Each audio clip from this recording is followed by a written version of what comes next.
Temps d'arrêt, le podcast sur l'art et la science du coaching, animé par Coach Frank, présenté par Très Bon Point. Bienvenue à Temps d'arrêt. Puis un des éléments que je voulais vraiment discuter avec toi, c'est le côté plus prévention et intervention au niveau de la violence dans le sport. Parce que qu'on soit entraîneur, préparateur mental, kinésiologue, administrateur, directeur technique, gestionnaire de club, parent, on pourrait potentiellement être témoin d'abus ou on pourrait soupçonner qu'il y a de l'abus, de la violence, etc. Puis, tu sais, on parle quand même d'intervention depuis les dernières minutes. Puis moi, je me pose la question, comment est-ce qu'on intervient? Ou par où on commence? Parce que, tu sais, je pense que c'est quelque chose de laquelle tu as discuté à quelques reprises dans le passé. Puis moi, je veux qu'on aille un peu plus en profondeur là-dedans parce que, tu sais, dans mon passé d'entraîneur, dans mon passé de gestionnaire d'une entreprise privée, comme je sais pas par où commencer. Mettons qu'il y aurait eu une situation comme ça, puis il y en a peut-être eu qu'à l'époque, j'étais peut-être, je veux dire, pas aussi allumé que je suis aujourd'hui. Comme je me demande tout le temps par où on commence.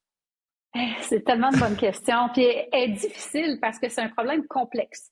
Fait que si on a un problème complexe, souvent on a des solutions complexes. Tout à fait. Et dans l'approche, par exemple, de santé publique, qu'est-ce qu'on va faire? C'est qu'on va aller voir les différents facteurs de risque à différents niveaux du modèle écologique. Donc, on parle, par exemple, au niveau individuel, on peut faire quoi? Au niveau des relations entre les personnes, on peut faire quoi? Au niveau organisationnel, on peut faire quoi? Puis au niveau social, on peut faire quoi? Okay. Donc, il y a de ce qu'on est en train de développer de plus en plus dans ce domaine de recherche-là, c'est de voir quels sont les facteurs de risque. Donc, un, il faut les connaître et on commence à les connaître. Et de deux, qu'est-ce qu'on doit faire à chaque niveau. Donc, jusqu'à maintenant, on a beaucoup de facteurs de risque qu'on connaît sur le plan individuel. Donc, être une femme, un homme, bon, mais ça, on peut pas changer. Donc, il n'y a pas vraiment d'intervention qu'on peut faire. On peut cibler peut-être des groupes plus à risque à un moment donné, mais je pense qu'il faut aller au-delà de ça. Il y a des facteurs qu'on sait au niveau relationnel. Donc, toutes les dynamiques de pouvoir sont souvent nommées comme pouvant être problématiques. Donc, là, comment on peut changer ça? Par exemple, d'avoir des stratégies de coaching qui sont peut-être plus démocratiques qu'autocratiques. Ce ne sont que des exemples. Mais pour faire en sorte qu'on n'ait pas cette grande distance-là entre les personnes en autorité et les athlètes, par exemple. Donner plus de voix aux athlètes dans les systèmes décisionnels, dans l'entraînement qu'ils vont vivre, dans les plans d'entraînement. Donc, comment on les consulte davantage, comment on aborde de façon plus collaborative peut-être l'entraînement. Fait que ça, c'est comme des exemples qui pourraient être donnés pour le niveau relationnel. Et je pourrais continuer, je sais que tu as une question. En fait, c'est question d'une relance. Puis ça, je pense que c'est un point tellement important. Puis, tu sais, démocratique, oui, il y a moyen d'être démocratique tout en suivant le leadership de l'entraîneur. Puis ça me fait penser à deux éléments. Le premier, il y a des études, puis là, la référence ne me vient pas à l'esprit, qui ont démontré que quand tu demandes le niveau de difficulté à l'entraîneur versus le niveau de difficulté aux athlètes sur une échelle de 10, ben, de son côté, l'entraîneur va dire « Ah, c'est une pratique qui est à peu près un 6 sur 10 ». Mais à tout coup, presque 100% du temps, pour les athlètes, ça va être un 7 sur 10 ou un 8 sur 10 ou un 9 sur 10. C'est-à-dire que la séance d'entraînement va être perçue comme étant plus difficile du point de vue des athlètes qu'elle l'est de l'entraîneur. Fait que juste ça, d'impliquer les athlètes dans l'évaluation, dans la modulation de l'entraînement, devient important parce qu'on se rapproche davantage de ça. Puis oui, peut-être qu'à travers le temps, quand ça va faire 1 an ou 2 que tu sondes tes athlètes de façon régulière comme entraîneur, tu vas vraiment finir à avoir un meilleur jugement au niveau de la difficulté des séances d'entraînement. Mais au départ, je pense que c'est bien d'assumer que, hey, ça se peut que les athlètes trouvent ça plus difficile, puis justement d'aller les contacter, les sonder par rapport à ça. Là, j'ai perdu mon deuxième élément, mais juste le côté de relation de pouvoir. Ah oui, c'est de mettre la table là-dessus. C'est-à-dire que, tu sais, des fois, il y a des conversations difficiles, mais justement, de mettre la table dès le début de la saison, de dire « Hey, ça va être quoi le style de leadership? Comment est-ce que les décisions vont être prises? » Ou au moins faire preuve de transparence, juste là, en impliquant les gens. Parce que, tu sais, dans le leadership, on peut aller de laisser faire, puis sûr que c'est quelque chose que tu as approfondi abondamment, puis que tu as peut-être même couvert dans ta maîtrise, mais tu sais, de laisser faire jusqu'à autocratique. Ça veut pas dire que si t'es pas autocratique, t'es obligé d'être en mode laisser faire puis tout donner le contrôle à tout le monde. C'est pas ça qu'on dit. Mais il y a peut-être un juste milieu à explorer. C'est un peu dans ce sens-là, j'imagine, que tu vois les choses évoluer. Parce que ça, en bout de ligne, ce que je comprends, c'est que ça va modifier le climat de l'environnement, puis ça va prévenir justement les abus. C'est un peu ça que tu me dis? Oui, parce que là, on a une étude, entre autres, auquel je pense qui a été faite en Allemagne. C'est la première qui a été capable de démontrer que les styles de coaching plus empowerment versus disempowerment, Ouais. Chez les athlètes qui rapportaient que leur entraîneur avait un style plus de disempowerment, ils rapportaient davantage de violence. Donc, ce qui a été émis comme hypothèse, c'est qu'il pourrait avoir justement dans les styles de coaching un facteur de risque pour la violence en contexte sportif. Donc, toutes les stratégies d'empowerment dans le contexte du sport, les styles d'entraînement de ce sens-là seraient, à l'inverse, un protecteur potentiel. Donc là, on est en train de regarder un peu plus ça. Il y a certaines études en Belgique, je crois, qui ont démontré que le style contrôlant aussi en coaching était associé à la violence en contexte sportif. Donc, on commence vraiment à avoir beaucoup plus d'informations sur le style de coaching, la façon de coacher. Et nous, au Québec, justement, on a fait une étude sur les besoins de formation des entraîneurs. Okay. Et ce qu'on voyait, c'est eux autres aussi avaient toute la question de la perception des effets instrumentaux de la violence.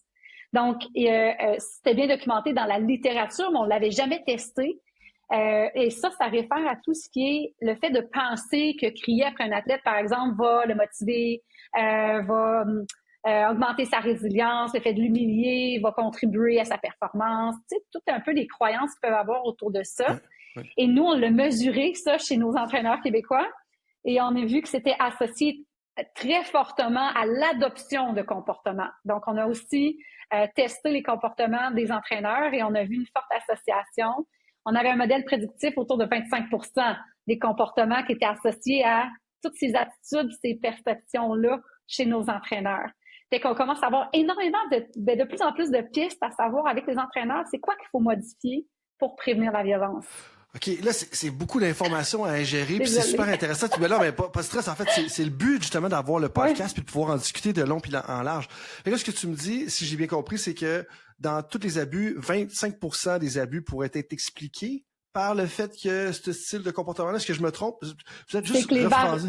En fait, les variables qu'on a entrées dans notre modèle pour expliquer les comportements des entraîneurs, notre modèle expliquait 25% des comportements. 25% de la variance sur les comportements. Ça veut dire qu'il reste un 75% qu'il faut trouver qu'est-ce que c'est que les autres variables qui vont faire en sorte que les gens vont avoir ces comportements-là. Mais on sait qu'il y a un gros corps là, qui est expliqué par les variables que nous, on a rentrées et entre autres, cette grosse variable-là d'effet perçu de la violence. Puis, quand tu me parles de coaching, bien entendu, ça m'allume par rapport à ça.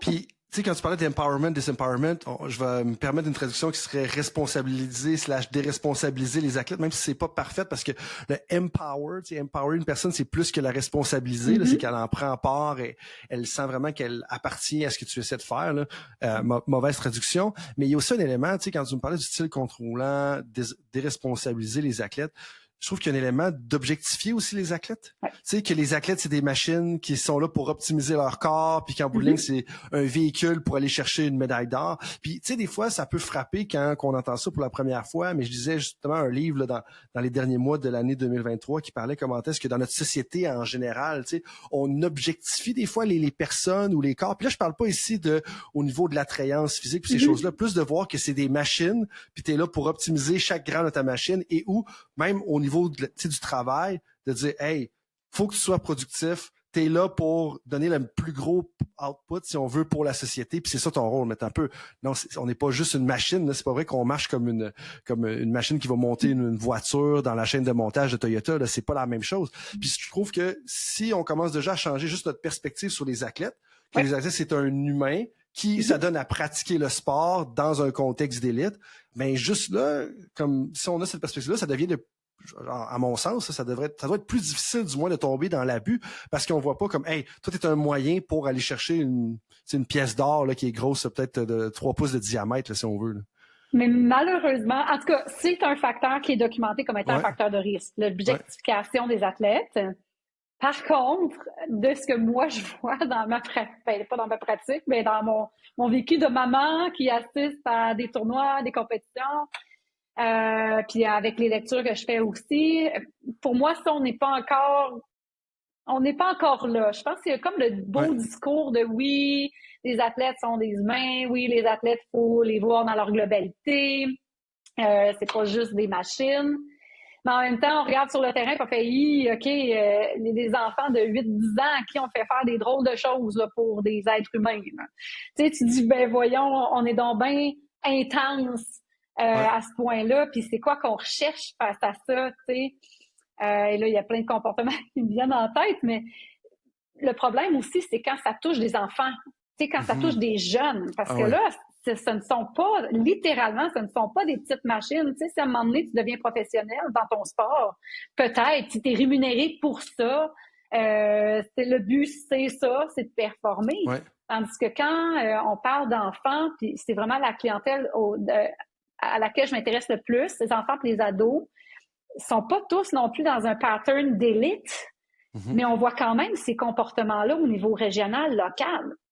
Donc, il y a comme un peu ça à mettre en perspective. Puis, ce qu'on me répondait souvent, c'est parce que plus haut, on demande des résultats.